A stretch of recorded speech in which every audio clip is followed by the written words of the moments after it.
Mesdames, je veux dire messieurs, ma femme s'est lui proposer qu'au titre des œuvres philanthropiques, je donne ici une conférence sur un sujet quelconque. Ça, pour une conférence, ça chose aucune importance. Bien entendu. Je ne suis pas scientifique et je ne jouis d'aucun titre scientifique. Et je ne suis pas professeur d'ailleurs. Bah non. Mais je me penche depuis des années, au détriment de ma propre santé, ainsi de suite, sur des questions d'ordre strictement scientifique. Je médite et même j'écris parfois, figurez-vous, des articles scientifiques. C'est-à-dire non pas proprement parler scientifique, mais quoi, passez-moi l'expression comme pratiquement scientifique. Entre autres, de ma plume est sorti un volumineux article intitulé Les méfaits de certains insectes. Mais si on beaucoup aimé, oui, surtout s'il y avait sur la prunelle. Mais moi, si toi aussi, toi ton panier, parce que pas. On a fait plus votre scène. Je suis désolé. Hervé. Ouais.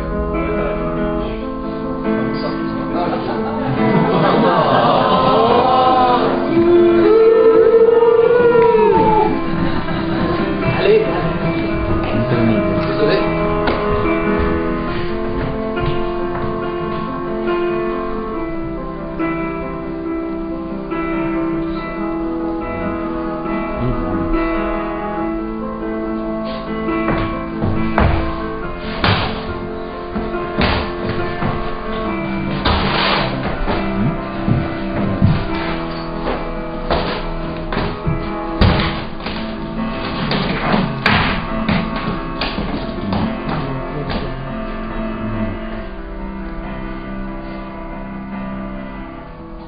Sacha, c'est toi? Oui, c'est moi. Tu ne m'attendais pas? Pourquoi es-tu resté si longtemps sans venir? Sacha? Sacha, au nom du ciel, ta présence va avoir un effet terrible sur ma femme. Elle ne me verra pas. Je repars tout de suite. Dis-moi juste une chose. Tu vas bien? Pourquoi es-tu resté si longtemps sans venir? Ma femme est déjà assez offensée comme ça. Elle est presque en train de mourir et toi tu viens ici? Sacha, c'est inconséquent et c'est inhumain. Qu'est-ce que je devais faire? 2 semaines que tu ne viens plus chez nous, que tu ne réponds pas aux lettres. Je n'en peux plus. J'avais l'impression qu'ici, tu souffrais d'une façon insupportable, que tu étais malade, que tu étais mort. Je n'ai pas eu une seule nuit de repos. Je repars tout de suite. Dis-moi juste une chose. Tu vas bien? Non, je m'épuise moi-même. Les gens n'en finissent pas de m'épuiser. Je suis simplement à bout de force. Et toi encore là? Comme c'est malsain, comme c'est anormal. Sacha, comme je suis coupable, comme je suis coupable! Comme tu aimes dire des paroles effrayantes et pitoyables. Tu es coupable? Oui? Tu es coupable? Alors dis-moi, de quoi? Je ne sais pas! Je ne sais pas! Tu es coupable de ne plus aimer ta femme? Peut-être. Mais l'homme n'est pas maître de ses sentiments. Toi, tu ne voulais pas cesser de l'aimer. Tu es coupable de ce qu'elle m'ait vu en train de te faire une déclaration? Mais toi, non. Tu ne voulais pas qu'elle le voie. Et ainsi de suite, et ainsi de suite. Il a aimé, il a cessé d'aimer. Il n'est pas maître de ses sentiments. Il a perdu courage. Elle est apparue, elle, une âme énergique, forte. Elle lui a tendu une main secourable. C'est bien joli dans les romans, mais dans la vie! Dans la vie? C'est pareil! Pourquoi tu la comprends avec finesse, la vie? Mais j'aimerais bien t'inspirer une crainte religieuse. Tu t'imagines avoir trouvé en moi un second Hamlet. Et à mon avis, cette psychopathie que j'ai avec tous ces accessoires ne devrait servir à rien, sinon à faire rire, et voilà tout. On devrait être plié de rire devant mes biffories. Et toi, au secours, le sauver, accomplir un exploit.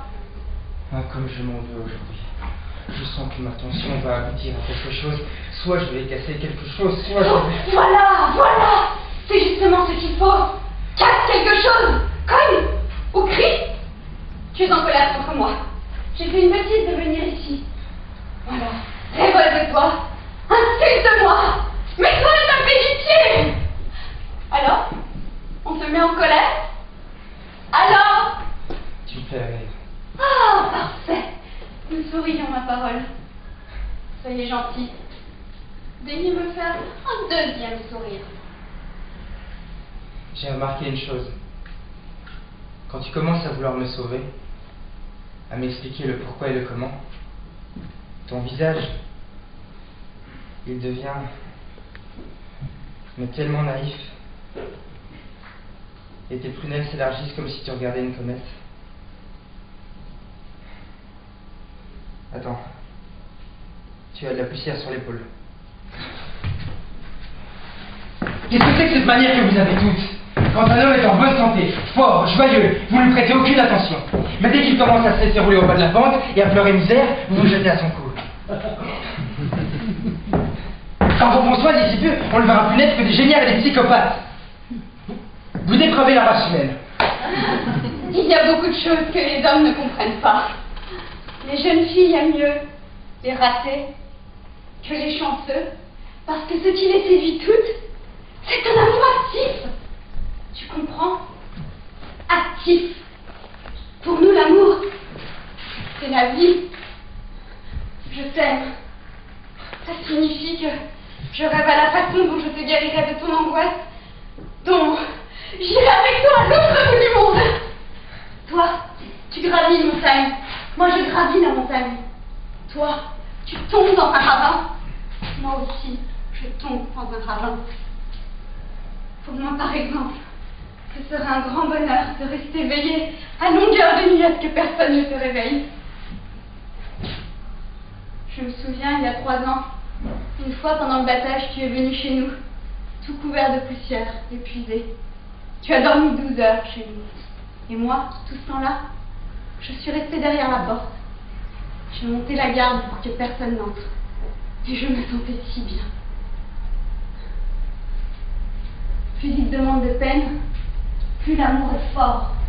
C'est-à-dire, tu comprends, on le ressent plus fort. L'amour actif.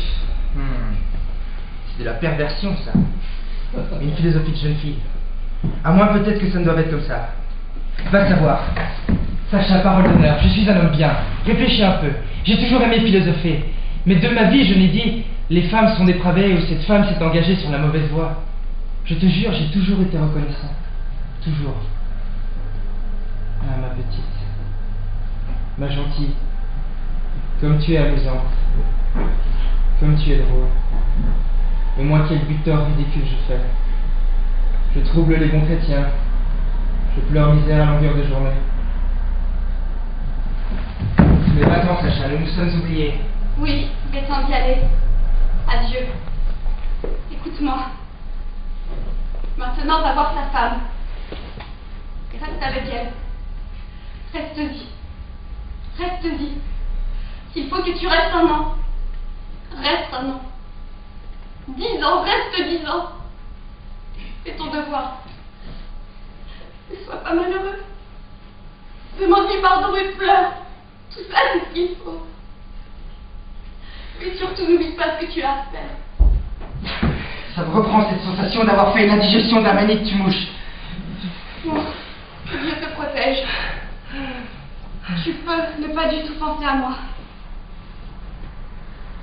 D'ici 2 semaines, tu m'écris un petit mot. Ce sera déjà bien. Et moi aussi, je t'écrirai.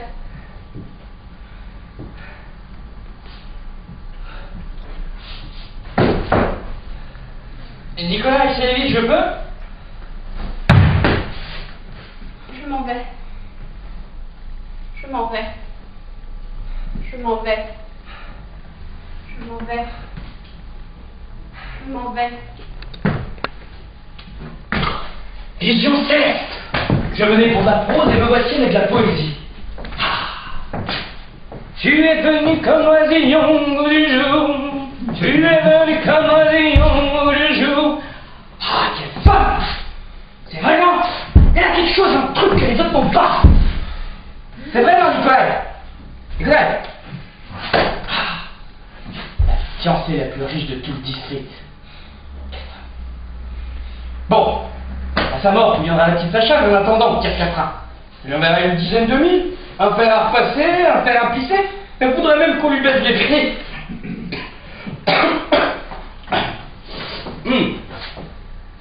Fais-moi une Petino Bruno. Un bouillon? À la minute. Tu chèques dans chez moi à la minute. Bah Collier, qu'est-ce que ça veut dire? Et pourquoi vous voulez? Pourquoi? Et d'où vous le savez, ce cigare? Vous pensez que je sais pas, tous les jours, où vous amenez Dieu ni dans quel but? Pourquoi j'ai la femme que vous répondez? À travers tout le défi, on fait passer pour un homme sans honneur. Nous n'avons rien de commun, et je vous demande de quitter cette maison à la minute.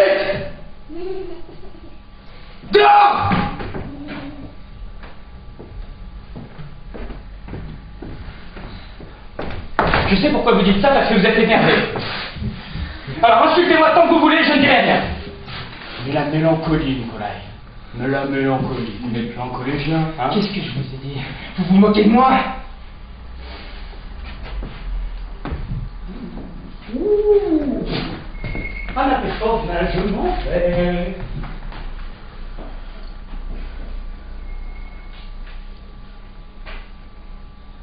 Pourquoi est-ce qu'il est venu? Ne me demande rien, Anita.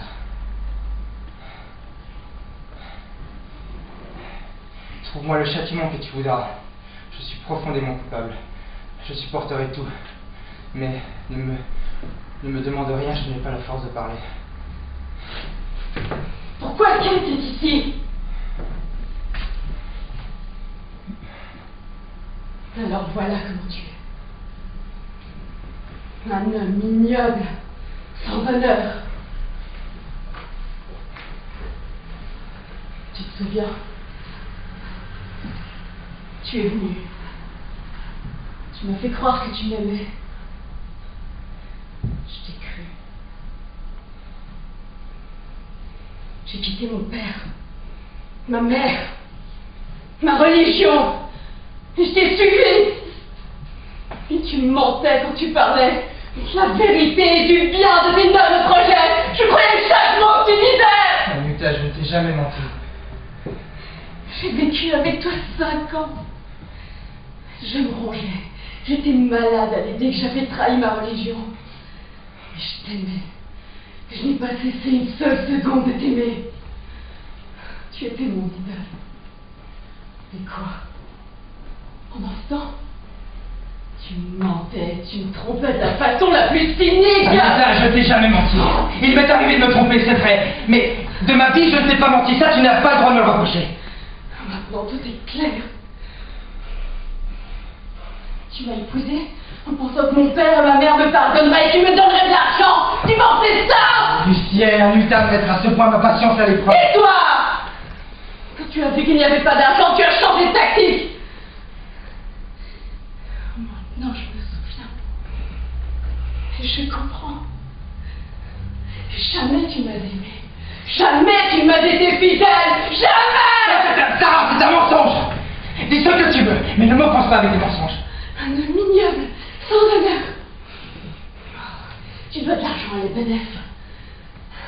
Et pour te libérer de ta dette, tu veux séduire ta fille. Hein? Et le tromper comme tu m'as trompé, mais Tais-toi, au nom du ciel! Je l'ai tous, je ne réponds plus de moi. Je pourrais t'offenser. Tu m'as toujours trompé, effrontément, et pas que moi.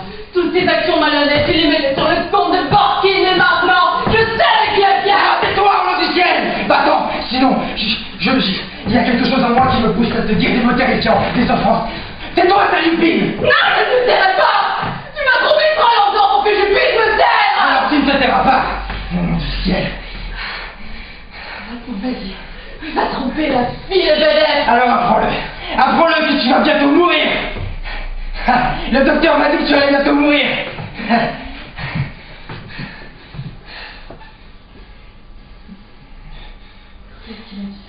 Oh mon Dieu. Comme je suis coupable. Comme je suis coupable.